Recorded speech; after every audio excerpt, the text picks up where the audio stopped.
RMC, After Angleterre. Gilbert Bribois. Bonjour à tous, l'After Angleterre, vous le savez, c'est toutes les semaines votre podcast également sur After Foot TV que vous retrouvez sur notre nouvelle chaîne. After Foot TV, c'est de la bombe. Moi, je suis branché. C'est de la bombe bébé. 24-24, Rémi Dumont est là, salut Rémi. Salut tout le monde. Julien Laurence est là, Julien, bonsoir. Salut Gilbert, salut Rémi, salut à tous. En direct de Londres. Oui, parce que l'After Angleterre, tu peux le voir éventuellement le lundi. Puis après, t'enchaînes avec l'After Italie sur After Foot TV. Puis après, t'as l'After Allemagne, l'After Afrique. Puis après, t'as la rediff de l'After.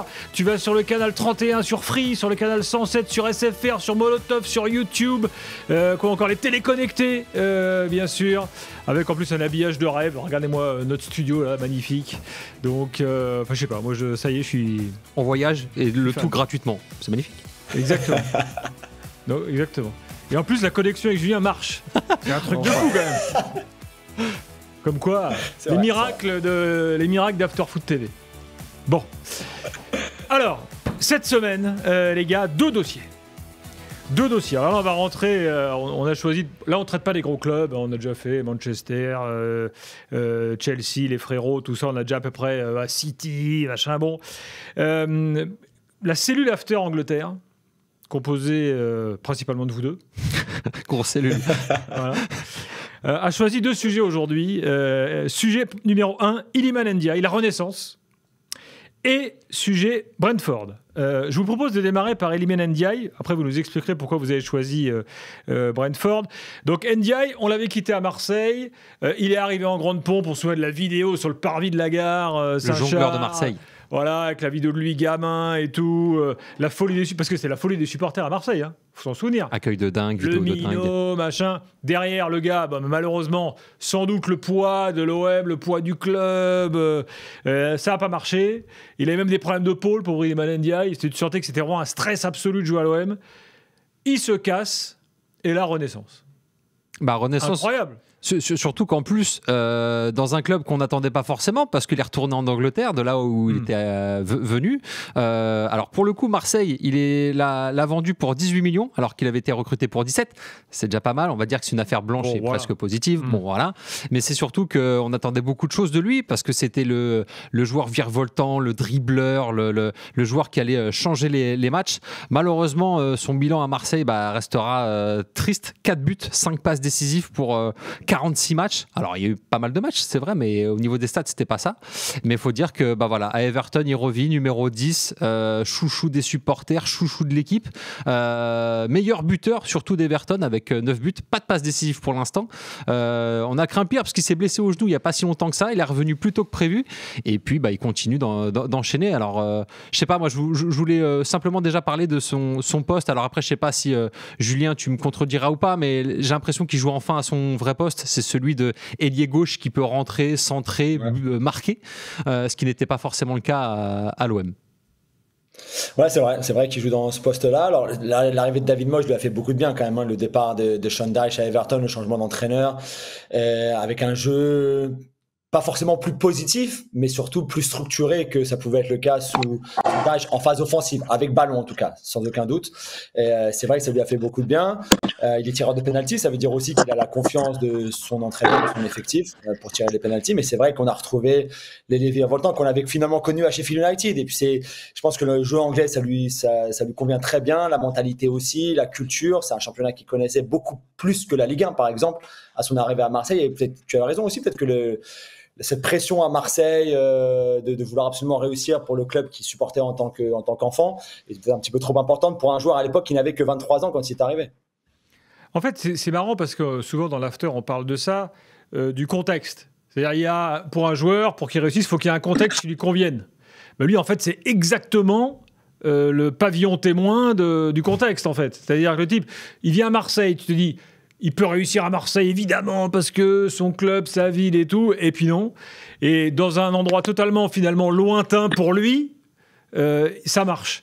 Donc le foot, c'est parfois un peu étonnant pour ça. Mais là, il a trouvé son contexte, en fait. Oui, il a trouvé son contexte, surtout que l'aspect extra-sportif, il me semble que sa femme est anglaise. Elle a eu beaucoup de mal. Je crois qu'elle s'est jamais. Ouais. Elle a eu du mal à s'adapter au contexte marseillais. C'est pour ça que d'ailleurs, il est retourné en Angleterre, parce que voilà, c'était un pays que connaissait. Elle préfère la bouffe en Angleterre. Visiblement, bon, voilà. Pourquoi pas, mais pas le temps à Liverpool qu'à Marseille. Voilà, c'est ça. Et puis c'est surtout Everton. Là, c'est un club qui joue plus souvent le maintien que la course à l'Europe, mais visiblement, il s'est bien adapté. Surtout qu'en plus, il y a des joueurs qui ont connu le championnat français là-bas. Il y a Abdoulaye Doucouré, il y a Idrissa Gana Gueye. J'ai l'impression aussi qu'il est très proche d'eux, ce qui fait aussi que voilà, le contexte est plus favorable. Pour rappeler aussi le contexte avant qu'il arrive à Marseille, rappelez-vous, il était à Sheffield. Sheffield remontait en Première Ligue. Il y avait des discussions, il partira pas. Il avait à un moment annoncé qu'il resterait pour finalement partir à l'OM. J'ai l'impression qu'aussi ça avait mal commencé dès le début finalement, parce qu'il y avait un contexte très particulier, Julien, autour de lui, non ? En Angleterre. Ouais, c'est vrai, mais ouais, tout à fait. Mais Gilbert a raison. Hein. Les entraîneurs, les directeurs sportifs disent souvent il n'y a pas de mauvais joueurs, mais c'est des mauvais contextes. Alors c'est peut-être pas toujours vrai non plus. Il y a aussi des mauvais joueurs. C'est pas la question, mais effectivement le contexte, comme vous venez tous les deux de décrire, est tout à fait juste. Et c'est vrai que la façon dont il avait quitté l'Angleterre pour aller à Marseille avait été un petit peu compliqué, on va dire. Et rappelez-vous, je crois qu'il est arrivé en fin de mercato en plus, donc tu n'as pas la préparation, c'est un peu plus compliqué. Et puis ça reste Marseille aussi, hein, dans un contexte déjà en lui très particulier. Donc là, c'est vrai que il a retrouvé, mais tu le sens de toute façon dans la prise de risque, dans les dribbles qu'il peut faire, et encore une fois, depuis l'arrivée de David Moyes. Bon, alors maintenant le problème. Petite limite quand même à cette histoire de contexte. Parce que si son contexte idéal, c'est Sheffield, c'est Everton, ça joue au milieu de tableau, un peu pépère, discret, dans mon coin, machin, ça manque un peu d'ambition quand même. Tu vois, est-ce qu'un contexte Arsenal ou un contexte Liverpool, ça lui conviendrait? J'ai pas l'impression. Moi, je pense que si, parce que quand on regarde par exemple ces stats cette saison, on va juste les rappeler, 30 matchs, toutes compétitions confondues, 9 buts marqués. Il a été buteur contre Arsenal, Tottenham ou encore City. Il a fait des actions de dingue, notamment contre Liverpool, où je crois il remonte le ballon sur une quarantaine, voire une cinquantaine de matchs. Alors évidemment, ça fait pas tout, mais il fait partie des meilleurs dribbleurs du championnat d'Angleterre. Donc ce qui montre qu'il a les capacités pour évoluer dans ce qu'on appelle l'un des meilleurs championnats au monde. Après, de là à pousser le curseur dans une équipe, encore une fois, et là je m'en réfère à Julien, ça dépendra du contexte, mais je me dis qu'une équipe comme Arsenal, bon après en ce moment c'est vrai que c'est le haut du chapeau, mais pourrait lui correspondre. Ouais, il a que 25 ans aussi, Elimane. Donc c'est vrai que 25 ans, c'est un joueur qui a mis du temps à éclore au plus haut niveau, parce qu'il a eu une trajectoire pas normal, pas traditionnel, genre centre de formation, début en équipe première à 18 ans, ou ce genre de choses-là, à la Mbappé par exemple. Lui, ça a été plus compliqué, c'est vrai. Et donc peut-être que c'est maintenant aussi, on voit la maturité dans la saison actuelle déjà.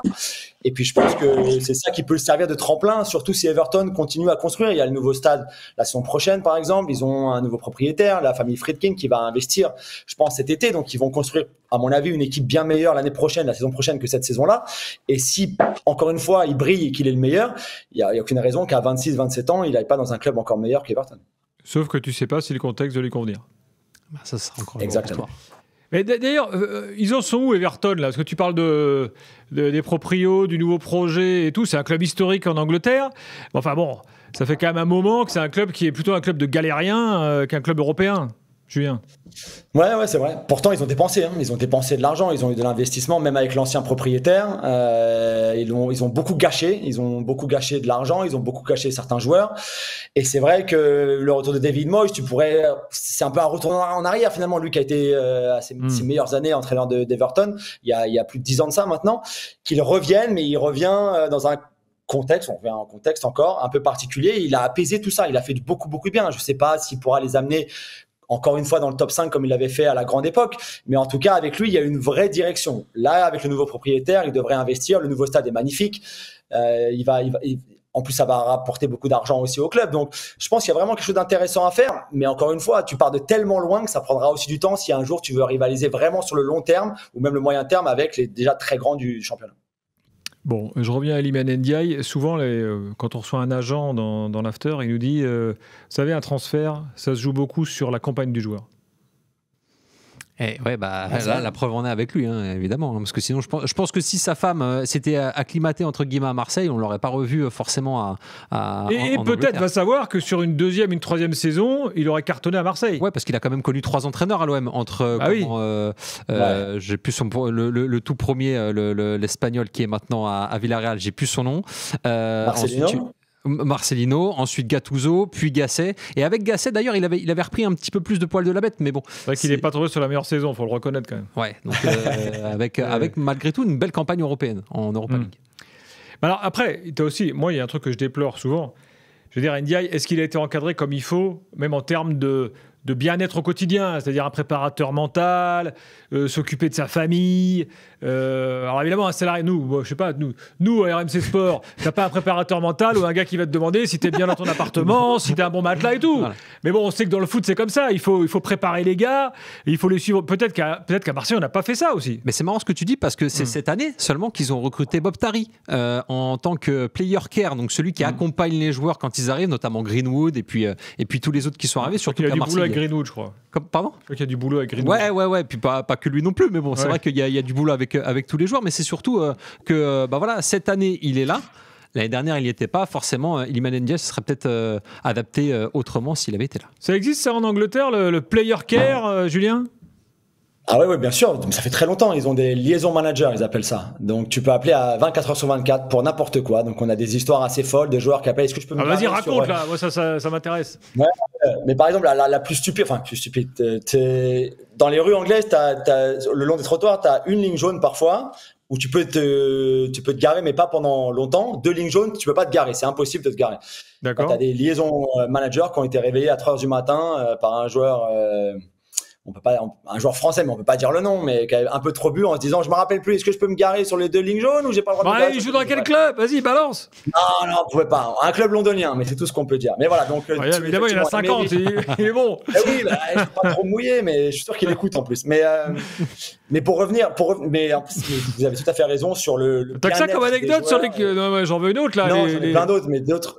À cette heure-là, il y a trop de jeunes qui nous écoutent. On peut pas trop dire ça. Les managers, ils ont dû faire beaucoup de choses en Angleterre. Ils continuent à faire beaucoup de choses à n'importe quelle heure de la nuit. Bon, là, mais on est peut-être en retard, nous, le club français. Je pense qu'on est clairement en retard pour le coup, oui, parce que il y en a dans quelques clubs français, notamment les plus gros, mais il y en a pas partout. Il y en a peut-être pas forcément dans les clubs qui recrutent le plus de joueurs, notamment les joueurs étrangers. Et c'est là où on voit son importance, surtout avec Iliman Ndiaye, par exemple. Par exemple, s'il y avait un liaison manager pour accueillir Matic à Rennes. Est-ce que les choses se seraient passées comme ça? Elle aurait peut-être trouvé son école pour ses enfants plus rapidement. La vraie école, ouais. Bon. Exactement.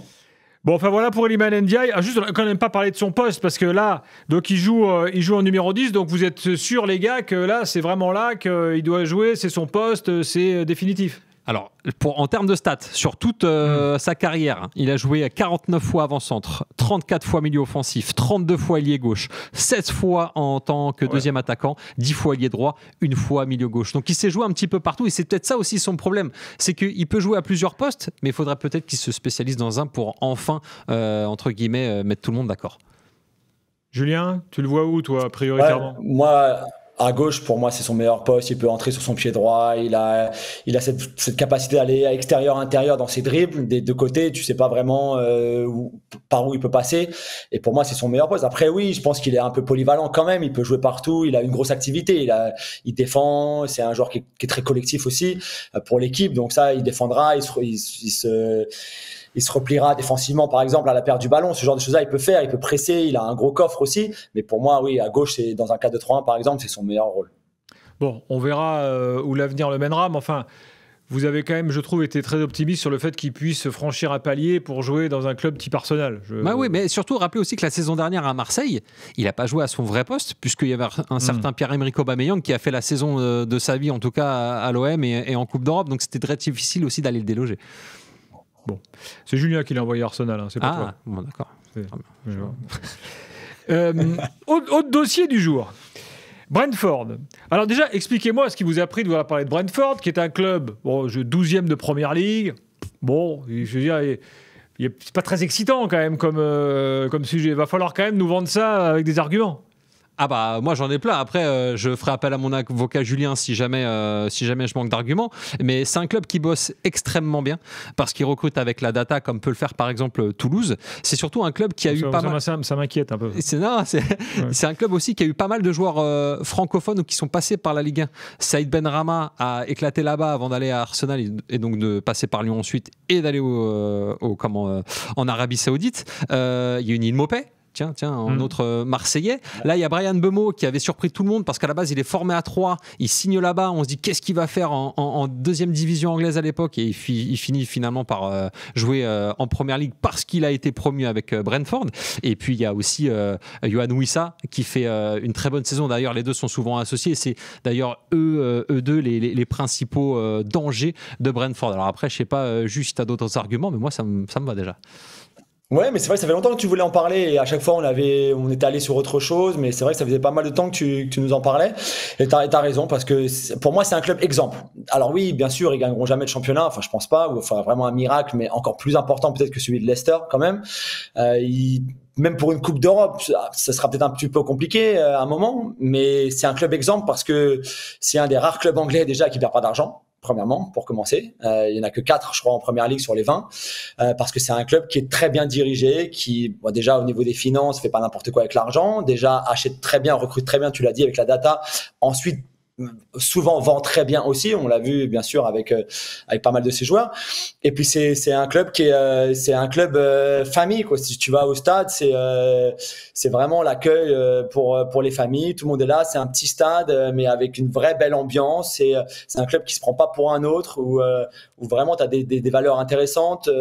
Par exemple, c'est les tickets les moins chers de première ligue pour les moins de 18 ans, par exemple. Donc, ils ouvrent vraiment la porte aux jeunes qui veulent venir en petits groupes avec des copains, pas forcément avec leurs parents, mais à 14, 15 ans, sans que ça te coûte une fortune.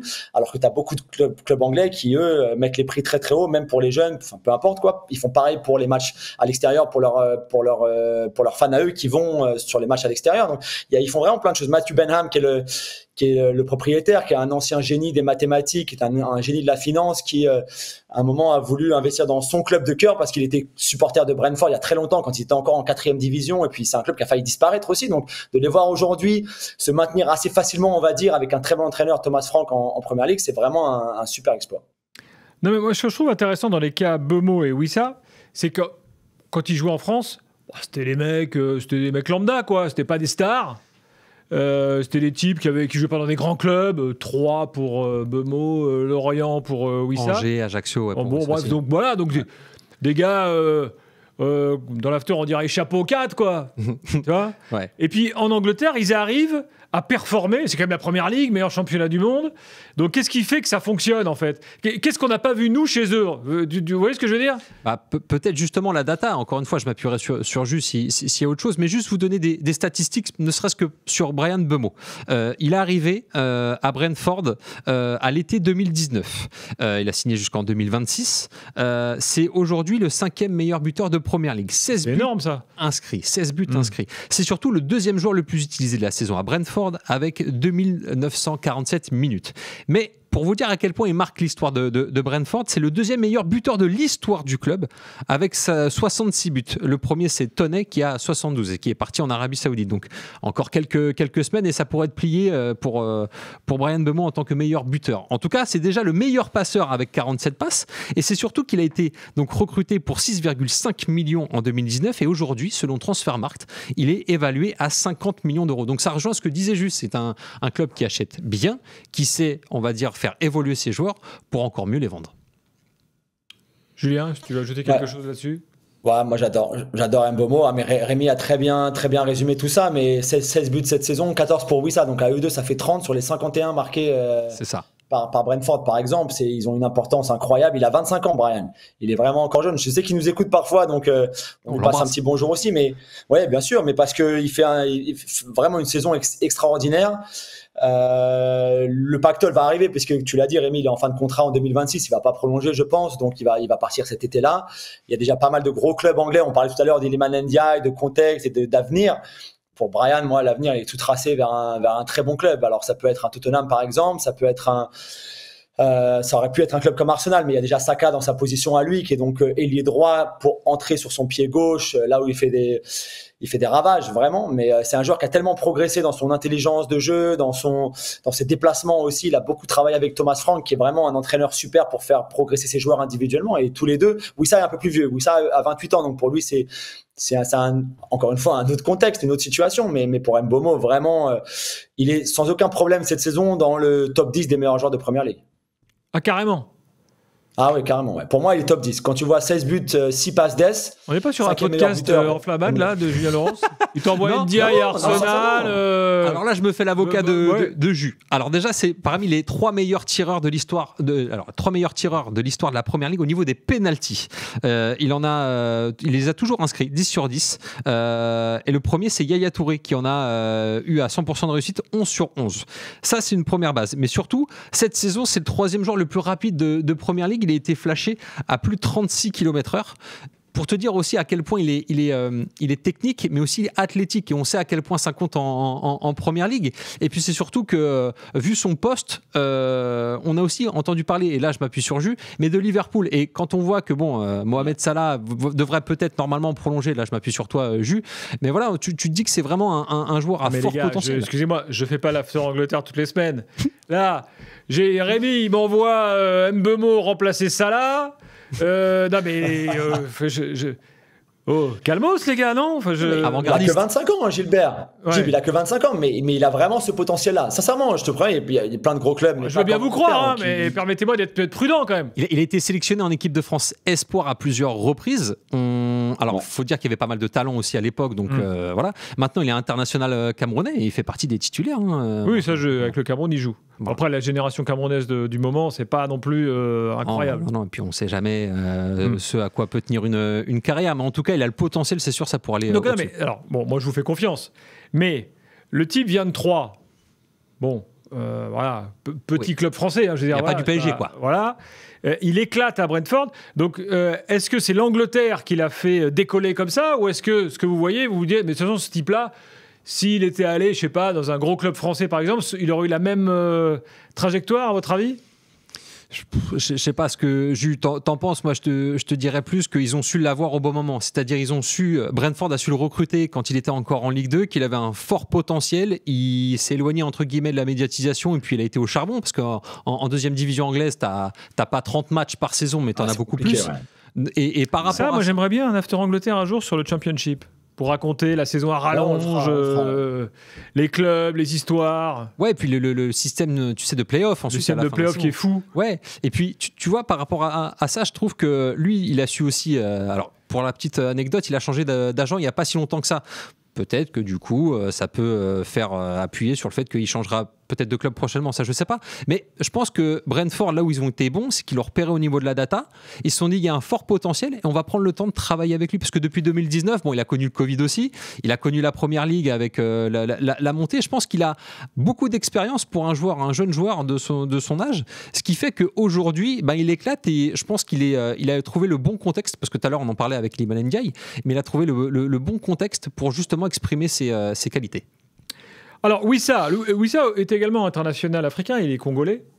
Brentford, la CAN, ça leur fait pas peur, alors, parce que je rappelle quand même que en décembre qui arrive, là, il y a la Coupe d'Afrique, donc ils risquent de perdre les deux pendant... vous allez me dire, le foot va vite, peut-être qu'ils seront déjà plus là, hein, puisqu'on parle de la saison prochaine. Mais bon, passons un peu sur Wissa. Est-ce que vous lui voyez la même explosion que Bryan Mbeumo ?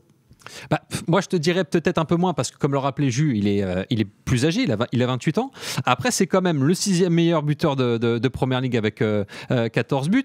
C'est le 8e meilleur buteur de l'histoire du club. Il a été courtisé notamment par Tottenham lors du dernier mercato. Mais je trouve que c'est un joueur qui a un registre différent, qui est peut-être plus buteur, même s'il a souvent joué sur l'aile gauche, qui est plus attaquant, on va dire, que ailier. Par rapport à ça... Attention, dans 3 minutes, il nous le met à la place d'Haaland à City. Justement, non, je déconne. Non, mais je pense que pour le coup, peut-être que Yohan Wissa a peut-être moins d'arguments, on va dire, de fraîcheur, mais c'est un joueur qui, pour moi, pourrait, par exemple, avoir sa place, honnêtement, à Tottenham, par exemple. Julien, tu confirmes? Ouais, c'est un joueur intéressant. C'est un des plus intelligents un des attaquants les plus intelligents de Première Ligue. Tu le vois dans les buts parce que pour Mbeumo, il y a pas mal de pénaltys. On l'a dit, il est très fort sur les pénaltys. Wissa, c'est vraiment un pur finisseur dans la surface, un ballon qui traîne, ce genre de choses-là. Il est toujours au bon endroit au bon moment. Et pour moi, c'est un vrai trait d'intelligence pour les attaquants comme lui. Alors oui, effectivement, la taille, c'est pas Haaland, physiquement parlant, je veux dire, et en grandeur, mais il sait aussi très bien en jouer. Il se prend pas du tout pour ce genre de joueurs-là. Donc, c'est vraiment intéressant. Et 28 ans, c'est peut-être un peu tard pour lui vraiment éclore et après aller sur du très haut niveau, plus que Mbeumo, on nous disait tout à l'heure, à 25 ans. Mais en revanche, oui, moi, je pense qu'il peut être, en tout cas, dans un effectif, pas forcément titulaire, mais dans un effectif d'un meilleur club que Brentford, sans aucun doute en Première Ligue. Ouais. Et puis j'ai même envie de te dire, Gilbert, limite pour Yohan Wissa, je lui vois peut-être un parcours où il pourrait revenir en France par exemple, mais dans un club un peu plus huppé, peut-être, je sais pas moi, Lyon, Rennes, Marseille, bon, peut-être pas, évidemment pas Paris vu ce qu'il y a en ce moment, mais pour rappeler juste ces stats, tu disais, Jus, qu'il avait marqué beaucoup moins de pénaltys que Mbeumo, c'est vrai, parce que Mbeumo en a marqué 5.